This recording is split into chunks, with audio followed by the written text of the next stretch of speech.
Mark Rogers TV talking Arkansas football. The Hogs are still looking for that elusive first win in the SEC. They played a much better game against Auburn, 28-17. Actually went to 35-17 final on Saturday night. Ole Miss is up ahead on the road. And here to talk about the Hogs is our Arkansas insider, Trey Schaap of 103.7 The Buzz. His show is Overtime. Trey. Morning, Mark. How are you? I'm doing just fine. How are you? Yeah, I could be better, I guess.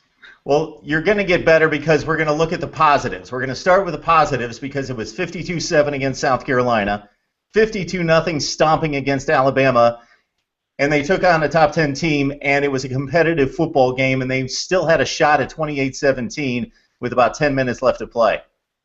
No, they did have a shot, and I think, Mark, a lot of fans were impressed by the way the team did respond after the bye week. I think Brandon Allen was able to rest his shoulder quite a bit, and his arm looked a little bit better than it did in the game against South Carolina, the game against Alabama after being beat up in the Florida game. And I think we saw back in the A&M game how good his arm looked. Well, that's because he didn't play against Rutgers with the separated shoulder. So the fact that his shoulder was able to get some rest and he was able to make better passes, and I think one of those better passes was that one play where everybody in the stadium thought it was a touchdown to Javonte Herndon early in the game, but instant replay and the officials said no, that wasn't a catch. And unfortunately for Arkansas, boy, they could have really gotten off to a good start if that would have been a catch and a touchdown, but unfortunately for them it wasn't.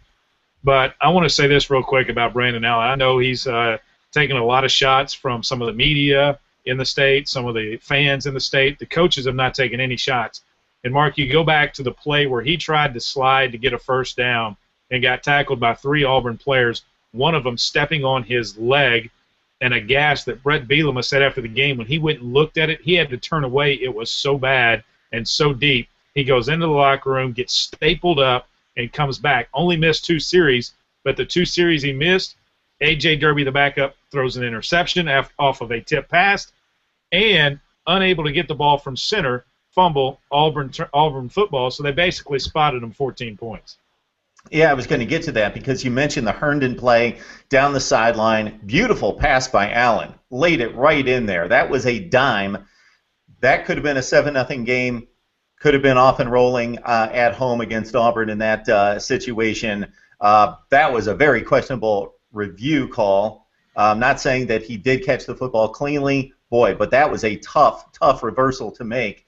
The bad snaps, there was that one that was very apparent, but there were some other bad snaps, and you get a bad snap and you lose 6, 8, 10 yards or just basically have to fall on the ball, and that is a drive killer typically. Then you had the 4th and goal that was denied. So there were some plays there to be made that didn't go your way, and again, it was 28-17 with 10 minutes left. No, it was. They had chances, but then also, like you said, okay, 28-17 with 10 minutes left, there's an Auburn fumble, and Arkansas had 4 defenders around the football and couldn't fall on it. Auburn was able to get that ball back. So think about how the momentum would have changed in the game had they have been able to get the ball back and maybe go down and score. They've got all the momentum on their side. The people that were walking out would probably start coming back in because the game is actually going to be close. But Auburn, after that fumble, Mark, then they marched right down the field and scored again. Your thoughts, Trey, on a number of things that Bielema did to try to spark this football team, number one. Number two, obvious coaching tactics when you have a huge underdog playing in a football game. Trick plays, a couple halfback option plays where they tried to hit for the big play. Onside kick, at that point just down 7-3. I don't agree with the onside kick when you're down 7-3, and ironically, the officials called Jeremy Sprinkle as being offsides on the play, and in reality, he was not offsides. He was about a yard away from being offsides. Auburn still recovered the football, but I don't agree with the onside kick when it's 7-3. But Brett Bielema said after the game, Mark, that you've got to try and create advantages for your team, and the ball hit off an Auburn player's leg, that they had worked on that in practice so much that they should have been able to recover that football. But obviously you had the offsides call. It's not reviewable, so they have to go with that. And so they wouldn't have even gotten the ball anyway. The other thing is they've thrown the halfback passes before. You think back to the game in Rutgers, Piscataway, one of their touchdowns. Hunter Henry's first touchdown as a Razorback was a halfback pass to him in Piscataway that helped him in that game. They've done that before. I think the ironic thing is everybody's questioning the swinging gate play that Arkansas used on 4th down to get the ball to Austin Tate. And it's actually not – they don't even call it gate or swinging gate. They call it field goal Beaner because Brian Beaner, who's one of the backup quarterbacks, is actually the holder on that play, but they're not going to even attempt to kick. He's going to take it, snap, and he's going to throw it to Austin Tate, the tight end. But back with all the flap about what Gus Malzahn did or did not leave out of the coach's tape when it was sent to the University of Arkansas, it's kind of ironic that, okay, here we had the swinging gate play that Arkansas used when it was left off of Auburn's game take, and then the fact that an Auburn player has been accused of faking an injury, something that Gus Malzahn said back at SEC football media days. He said it's time to get the defenses that fake injuries to try and slow down hurry-up offenses, do something to penalize them for faking injuries, and yet here is his team and a player on his team, whether Malzahn told him or not, to do it or not. Let's come on. Mark, that was like a deer getting shot with a 30-06. He went down so fast.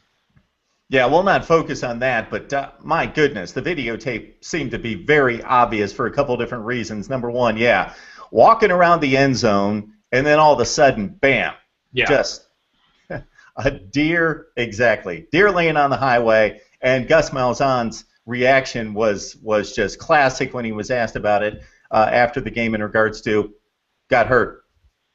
But anyway, the one thing I wanted to focus, one last thing on the Auburn game, and we can kind of spring this forward toward Ole Miss, is again, despite a somewhat lopsided score at the end, and despite another disappointing loss, this was against the 7th-rated team in the country, and also you ran the football. The running game was impressive. Alex Collins, 18 carries for 92. Jonathan Williams ran it for 104 yards. They were not stopping the running game, so Alabama's been the only team, and nobody's running on Alabama this year. So that has been the only game in which this running game has been stopped. If you could keep it close and give yourselves a chance, which you did have in the 4th quarter, maybe the same thing happens this week at Ole Miss. Well, I think you're right. The fact that Arkansas's running game, it seems like it is the only thing that does work for them. The problem is the opponent. Mark, Auburn didn't run that many plays. They threw the ball 9 times. I mean, Trey Mason was a stud against Arkansas. 160-something yards, 4 touchdowns. I mean, Arkansas's defense could not stop him.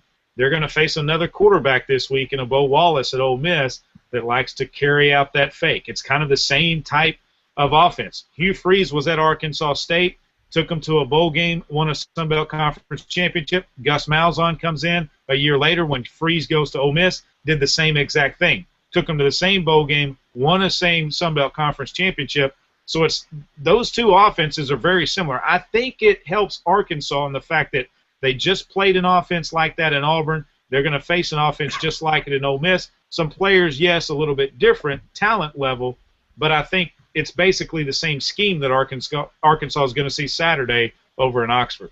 And I think the scheme's the same, and I think some of the players' abilities very much the same. I think you can look at a Bo Wallace at quarterback and liken him to a Nick Marshall in regards to he's not going to shred defenses by dissecting the field and picking apart secondaries. Not to say he's not a good SEC quarterback, but he's got the same skill set as a Nick Marshall. He'll make the play in the passing game and hit the open guy, but you don't have to worry about him dissecting his secondary. He's a runner/dual threat quarterback. The running backs, they come at you in waves. They don't have one guy. That guy was supposed to be Jeff Scott. He's been nicked up with a thigh injury. He's missed a couple games. He should be ready for the Hogs, but Itavius Mather, Jalen Walton, these guys are good backs. We know what Ole Miss did in recruiting this past season with a top 5 class. Dante Moncrief has been one of the better players there at wide receiver, one of the best wide receivers in the SEC during his career, and, of course, Laquan Treadwell. Yeah, and Mark, I think back to last year at War Memorial Stadium in Little Rock. Arkansas lost the game, but it was a game that went down to the wire. And I talked about Auburn running so many, just several plays that they ran consecutively. Well, you look back to the game against Ole Miss last year, Ole Miss ran the same play like 4 times in a row. They said, okay, if the defense can't stop us, we're going to keep running it. And I think that's where this week Arkansas is going to have to find a way to stop the play that Ole Miss wants to run over and over and over again. It was a close game last year in Little Rock. Same Arkansas team that only won 4 games last year. This is a chance for this Arkansas team to get a victory in the SEC. They don't want to go over in the SEC. They still are talking like the players and the coaches that, hey, we've got 3 games left. We win these 3. We get extra practices in December, and we go to a bowl game. But reality is about to set in because I don't see that happening. Well, I think Mississippi State's winnable. I think Ole Miss, to a much lesser degree, is winnable, but I wouldn't be shocked. But Ole Miss is a substantial favorite. The LSU game, that would be a bit of a shock to me if they could pull that one off. You make a good point about seeing the same type scheme, the same type players on offense this week. What concerns me about this Arkansas team on offense and defense, okay, you've got a dominant running game, and you can't find a play-action pass off of that and hit for big plays downfield. It's not like Aaron Rodgers is out there and everybody knows that they're going to spread the field and throw the football. They establish a running game and still can't find an open receiver downfield on offense, number one. Number two, you've got some exceptional defensive ends. You've got strong players in spots on defense, knowing that there are single-team matchups at other places along the defensive line, and you still can't defend the running game. Yeah, it's tough because they're weak at linebacker right now. They started a true freshman last week at middle linebacker in Brooks Ellis. I think he's going to be good in time. He's just so young right now. I mean, they're having to start Darius Philon on the defensive line. He was the player that Alabama wanted to be wearing the crimson and white right now, but he's in Fayetteville, and so he replaced Robert Thomas, who went out with a knee injury and had to have surgery and was done for the year, and he was a senior. And, in fact, Philon wore Robert Thomas's jersey last Saturday in the game against Auburn. A player's going to wear his jersey every week. But you're right about not being able to – you've got a running game. You can't use the play action because your receivers can't get open. Either they're not running the precise routes or they just can't get open, or when they try to go to the play action, it's like Brandon's running for his life back there because the offensive line isn't blocking. You got to remember they got 2 freshmen playing on the offensive line, and Dan Skipper and Denver Kirkland at offensive guard, left guard and right guard. But, I mean, those guys are going to be good in time. I just think, Mark, it's like, okay, if you throw a baby out there and tell him, okay, go take the ACT now, well, he's not going to do any good. I mean, he can barely write. But if you take that same kid and you take him all the way through school, and then by the time he's a sophomore, you say, okay, no, now go take the ACT, a sophomore in high school or a junior in high school, now go take the ACT, he's going to be able to do okay. I think with this team, they're playing a lot of young guys right now that in 2 years, 3 years, they could be a team to watch out for. So let's continue the list of analogies. The home construction, the driving the car versus the 18-wheeler, and now we've got the development of a baby getting into college, taking the ACT. Love it. Right, it was a Ferrari to an 18-wheeler. Remember? That's right. It definitely was. It definitely was. Well, I look at this Ole Miss team, Trey, and I leave us with one last question for you because I see a Rebels team that despite the 2-3 mark in the SEC, 5-3, they're outside the top 25. Their really only poor performance was against Alabama. They played within a touchdown of Auburn on the road. They beat Texas, or they lost in the last few seconds against Texas A&M at home, beat LSU at home, took out Texas on the road. The Longhorns playing much better football the second part of this year. They've played a pretty rough schedule and fared pretty well. What would you like to see out of the Hogs this week? Aside from a win, what would you like to see out of the Hogs this week? I would say if they could keep it to a 7-point football game. I mean, Ole Miss is favored by, 17 points, I believe, right now going into it. If Arkansas could keep it to a 7-point game, I think that would be good. I hate talking about moral victories, Mark, but Arkansas needs to find something that they can hang their hat on, that they can move forward to into another open date before they have their final 2 games of the year, Mississippi State in Little Rock and then at